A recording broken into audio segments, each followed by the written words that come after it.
नमस्कार, ज्ञान विवेक चैनल में आपका हार्दिक स्वागत, अभिनंदन। आज अपन लेंगे चतुर्भुजों को समझना। कक्षा 8 का टॉपिक है चतुर्भुजों को समझना।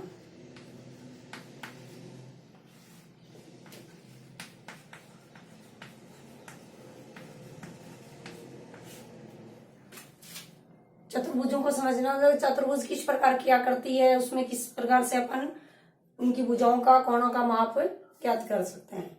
तो चतुर्भुज को समझने के लिए अपन सबसे पहले लेंगे बंद आकृति। बंद आकृतियां एवं खुली आकृतियां, दो प्रकार से लेंगे, बंद आकृति व खुली आकृतियां एवं खुली आकृतियां।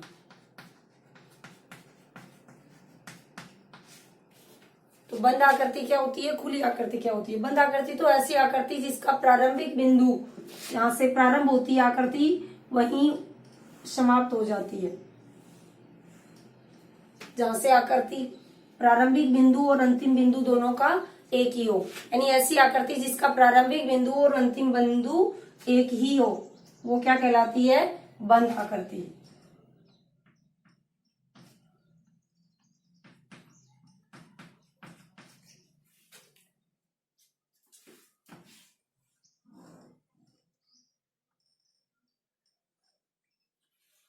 खुली हुई आकृति जिसका अंतिम बिंदु अलग है, ये खुली हुई आकृति हो सकती है। इस प्रकार से, यानी जिसका अंतिम छोर है वो उसके प्रारंभिक बिंदु से नहीं मिलता हो, वो क्या कहलाती है? खुली आकृतियां। तो बंद आकृति और खुली आकृतियों में विभेद। किस प्रकार की बंद आकृतियां हैं, कौन सी खुली हुई आकृतियां हैं? तो इन आकृतियों में लेंगे, अब अपन आगे लेंगे चतुर्भुज। चतुर्भुज क्या होता है?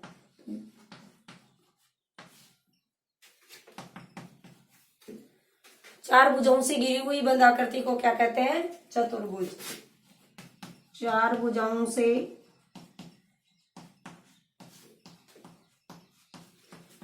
घिरी हुई बंद आकृति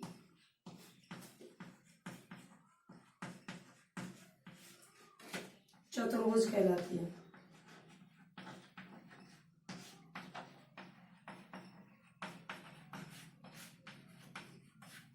चार भुजाओं से घिरी हुई बंद आकृति चतुर्भुज कहलाती है। इसमें चार भुजाएं, चार कोण, विकर्ण, दो विकर्ण होते हैं। विकर्ण किसे कहते हैं? किसी आकृति में, यानी ऐसा रेखाखंड सम्मुख शीर्षों को मिलाती है।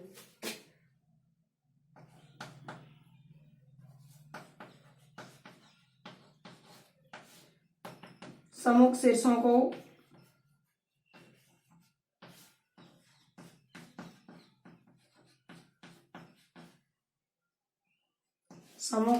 को मिलाने वाला रेखाखंड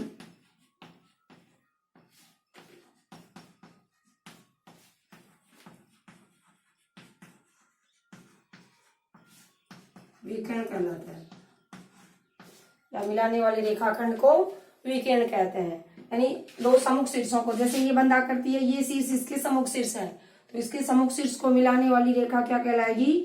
विकर्ण।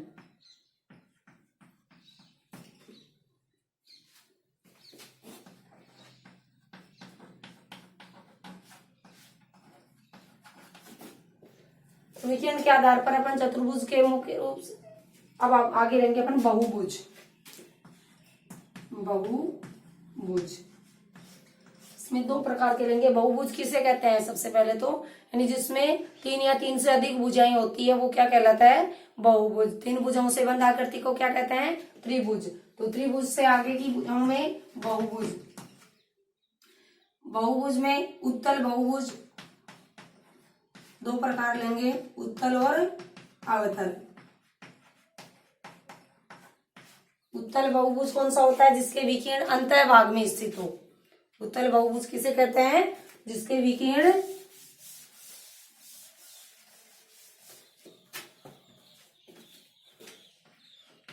उत्तल बहुभुज, ऐसा बहुभुज जिसके सभी विकर्ण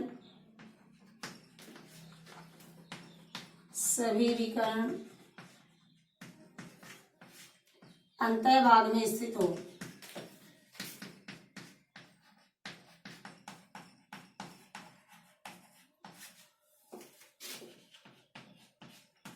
उत्तल बहुभुज कहलाता है।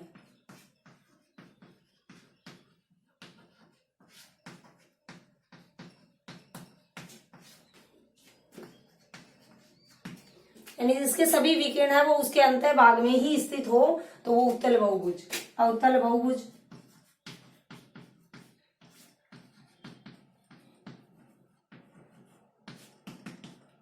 उत्तल और अवतल, अवतल इससे विपरीत, यानी ऐसा बहुभुज जिसका कम से कम एक विकिरण उसके बाह्य भाग में स्थित हो। कम से कम एक, अधिकतम तो कितने ही हो सकते हैं, कम से कम एक विकिरण बहिर्भाग में या बाह्य भाग में स्थित हो।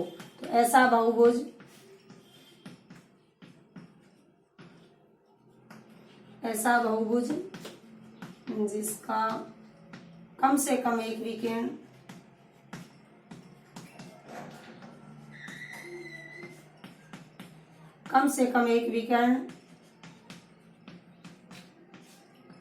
बाह्य भाग में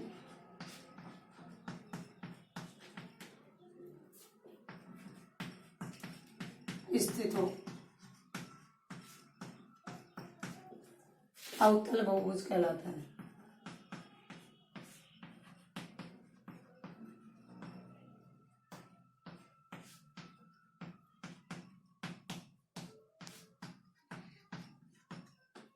तो उत्तल बहुभुज जिसके सभी विकिरण अंतः भाग में स्थित हो वो अवतल बहुभुज, और उत्तल बहुभुज, और अवतल बहुभुज जिसका कम से कम एक विकिरण उसके बहिर्भाग में स्थित हो वो अवतल बहुभुज कहलाता है। अब लेते हैं अपन प्रश्नावली 3.1। ये तो अपनी परिभाषाएं हैं।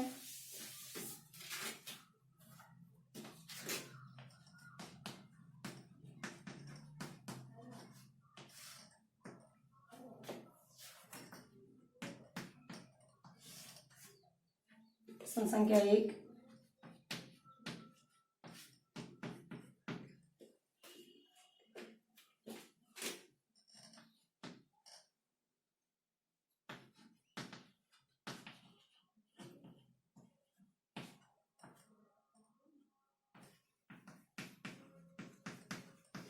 यहाँ कुछ आकृतियां दी गई हैं।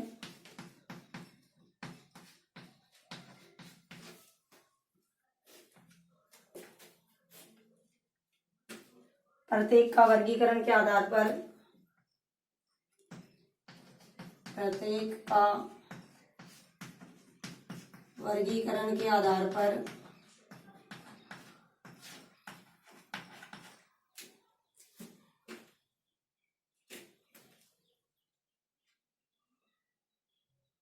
प्रत्येक का वर्गीकरण निम्न के आधार पर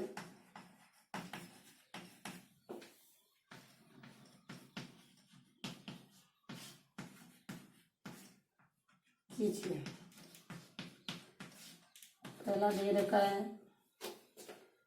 साधारण वक्र,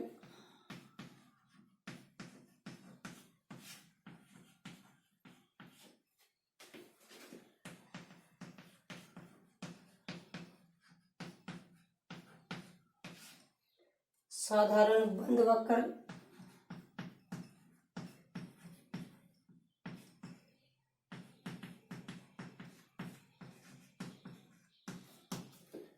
बहुभुज।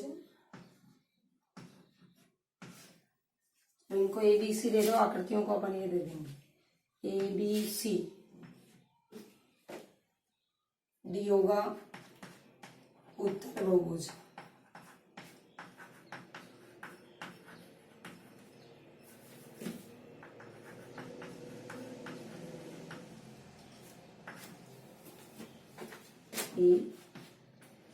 अवतल बहुभुज।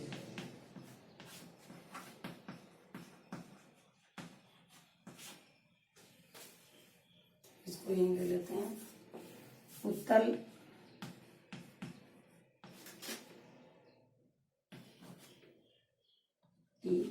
अवतल बहुभुज।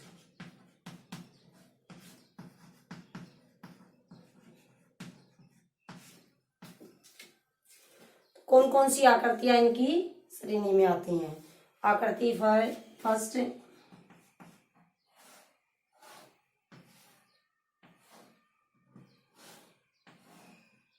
ये पहली आकृति, दूसरी,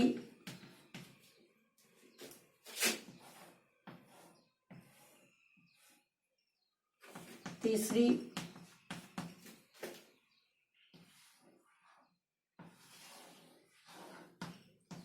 चौथी,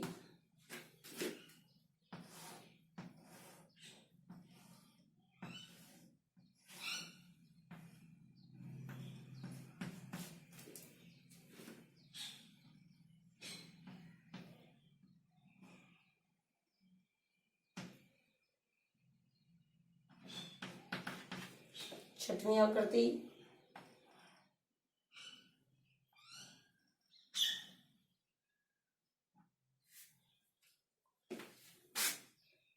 आकृति 7,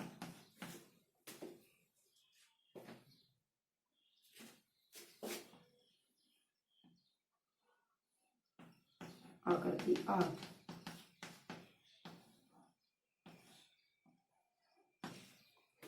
ये जो आकृति दे रखी है, इन आकृतियों में कौन सा साधारण वक्र है, कौन सा साधारण बंद वक्र है, कौन सा बहुभुज, उत्तल बहुभुज और अवतल बहुभुज। इनको निम्न के वर्गीकरण के आधार पर बांटना है कि कौन सी किस प्रकार की आकृति है। तो सबसे पहले अपन ए लेंगे। ए क्या दे रखा है? साधारण वक्र। तो साधारण वक्र में कौन कौन सी आकृति है? पहली आकृति सामान्य वक्र के रूप में दे रखी है, दूसरी, तीसरी सामान्य वक्र के रूप में है। वक्र रेखा कौन सी होती है? जिसमें घुमाव में भी आती है, सिंपल, यानी जो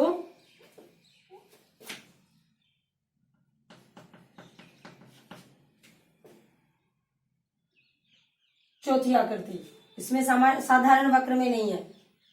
इसमें कौन सी आकृतियां हैं? साधारण वक्र में नहीं है, यानी इसमें एक दूसरे से तिरछा होते हुए अंतिम बिंदु इसका कहीं से भी प्रारंभ ले सकते हैं। ऐसी आकृति जिसको सामान्य तौर से अपन एक बिंदु से लेकर अंतिम बिंदु तक मिला सकते हैं, वो तो कौन सा होता है? साधारण। इसमें ये साधारण वक्र में नहीं है। पांचवी, छठवीं और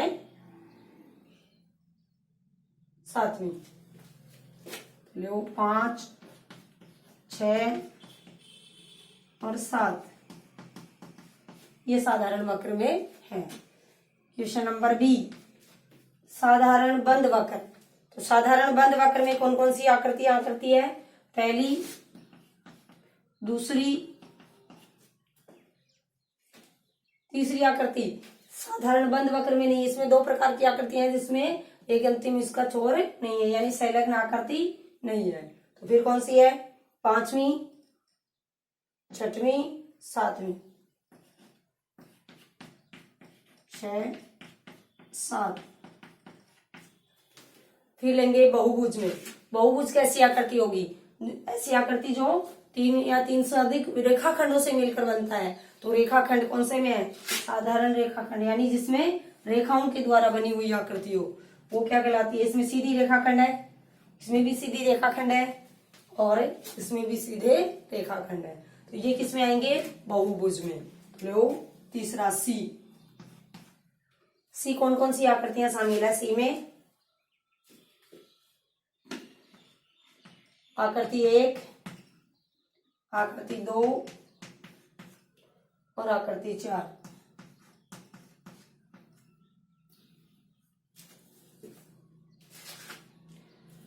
फिर आकृति डी में, यानी उत्तल बहुभुज कौन कौन सा है? तो उत्तल बहुभुज की परिभाषा में अपन ने क्या लिया था? ऐसा बहुभुज जिसके विकीर्ण अंतः भाग में स्थित हो, वो क्या कहलाता है? उत्तल बहुभुज। तो उत्तल बहुभुज में कौन कौन सा शामिल होता है? जैसे आकृति पहली लेते हैं तो इसके अन्य विकीर्ण तो अंतः भाग में स्थित है, लेकिन बिंदु इसको और इसको मिलाते हैं तो इसका एक विकीर्ण बाहर स्थित है। तो ये उत्तल नहीं होकर कौन सी आकृति है? अवतल बहुभुज। आकृति 2, इसके 2 विकीर्ण होंगे, चतुर्भुज आकृति है। और दोनों विकीर्ण किसमें है? अंतः भाग में। तो आकृति 2 है वो उत्तल बहुभुज के वर्गीकरण में आती है। आकृति 2 ई अवतल बहुभुज, ऐसा बहुभुज जिसके सभी विकीर्ण कम से कम एक विकीर्ण बाह्य भाग में स्थित हो। तो आकृति 1 में इसको मिला सकते हैं, इसको इस बिंदु से मिला सकते हैं, सभी को मिला सकते हैं, लेकिन इसका इस पॉइंट को यानी शीर्ष को इस शीर्ष से मिलाया जाए तो एक विकीर्ण इसका बाह्य भाग में स्थित है। तो आकृति 1 क्या है? अवतल बहुभुज। इसमें इस शीर्ष को इस शीर्ष से मिलाएं, ये बाह्य भाग में है, ये शीर्ष मिलाएं, ये भी बाह्य भाग में है। प्रत्येक एक शीर्ष को सबको मिलाने पर बहिर्भाग में स्थित है, यानी इसके 5 विकीर्ण है वो उसके बहिर्भाग में स्थित है। तो आकृति 1 और आकृति 4 ये किसमें है? अवतल बहुभुज में। इस प्रकार से दी गई आकृतियों का वर्गीकरण कर सकते हैं कि कौन सी आकृति किस प्रकार से, मुख्य रूप से अपना उत्तल और अवतल।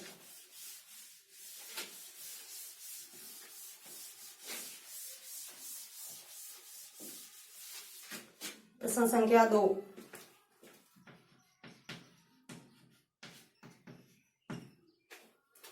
निम्नलिखित आकृतियों के कितने विकीर्ण होते हैं?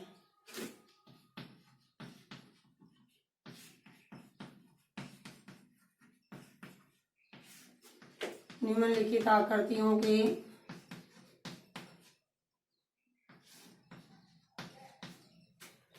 कितने विकीर्ण होते हैं?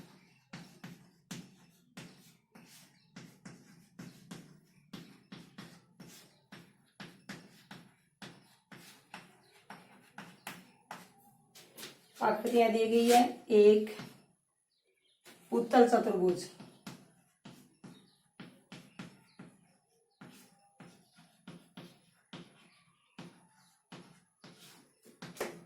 बी समषटभुज,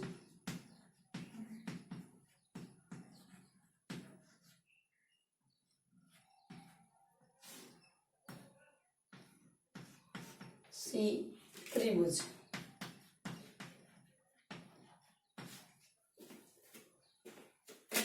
ए में आकृति उत्तल चतुर्भुज। तो उत्तल चतुर्भुज ऐसा चतुर्भुज जिसके सभी विकीर्ण अंतः भाग में स्थित हो। तो ये कोई भी एक उत्तल चतुर्भुज बनाया, उत्तल चतुर्भुज, इसके विकीर्ण संख्या कितने हैं?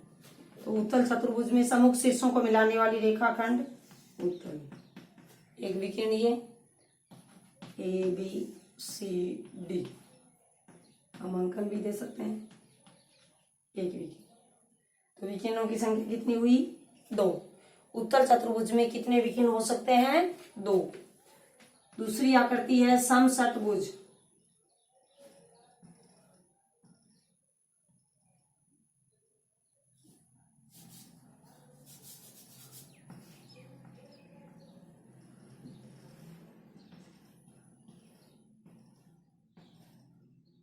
समषटभुज बढ़िया आकृति बना ले जिससे विकीर्ण को स्पष्टता से मिलाने।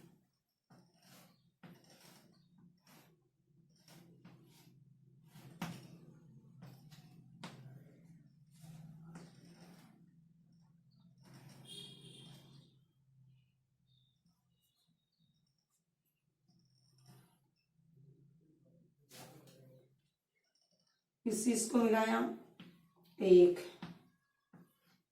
2 3, ये इसके संलग्न बिंदु है, ये भी इसका संलग्न। तो इसके 3 विकीर्ण, इस शीर्ष को ले 1 2 3 6, फिर इस शीर्ष को लिया 1 2,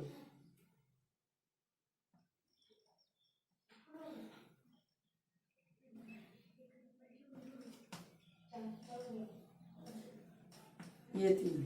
टोटल कितने हो गए 9। तो सम षटभुज 3 इस वीकेंड से 3 इससे 6 और 3 इसकी 9।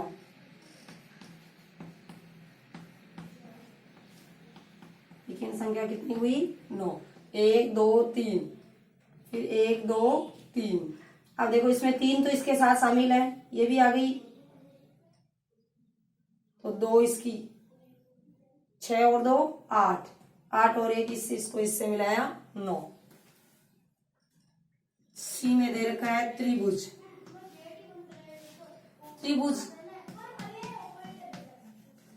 त्रिभुज में तीनों शीर्ष एक दूसरे से मिले हुए होते हैं, कोई भी शीर्ष उसका आमने सामने नहीं है, तो इसमें विकीर्ण की संख्या क्या होगी 0। विकीर्ण की संख्या क्या होगी 0, यानी इस आकृति में ऐसी कोई विकिरण नहीं बनेगी।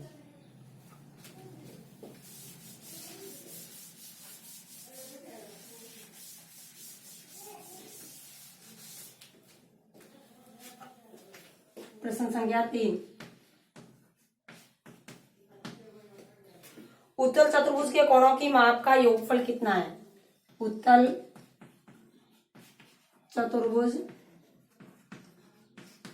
के कोणों की माप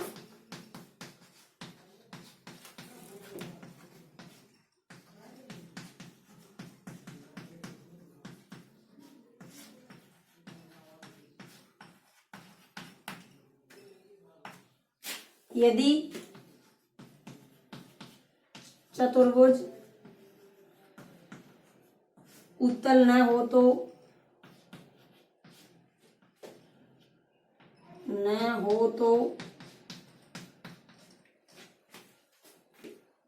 क्या यह गुण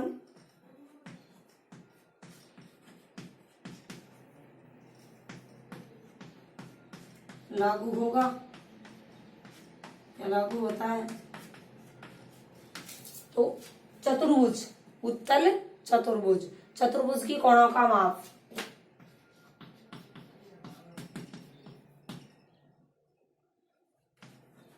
चतुर्भुज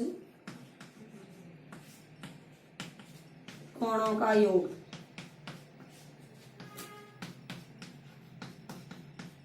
360 डिग्री होता है। चतुर्भुज के चारों कोणों का योग कितना होता है 360 डिग्री। तो उत्तल चतुर्भुज के सभी कोणों का योगफल कितना होगा 360 डिग्री। यदि यह उत्तल न हो तो भी कोणों का योग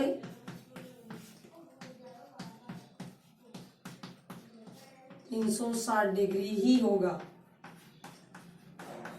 क्योंकि चतुर्भुज के चारों कोणों का योग 360 डिग्री होता है। तो यदि ये उत्तल न हो तो भी चतुर्भुज के चारों कोणों का योग कितना होगा 360 डिग्री। धन्यवाद।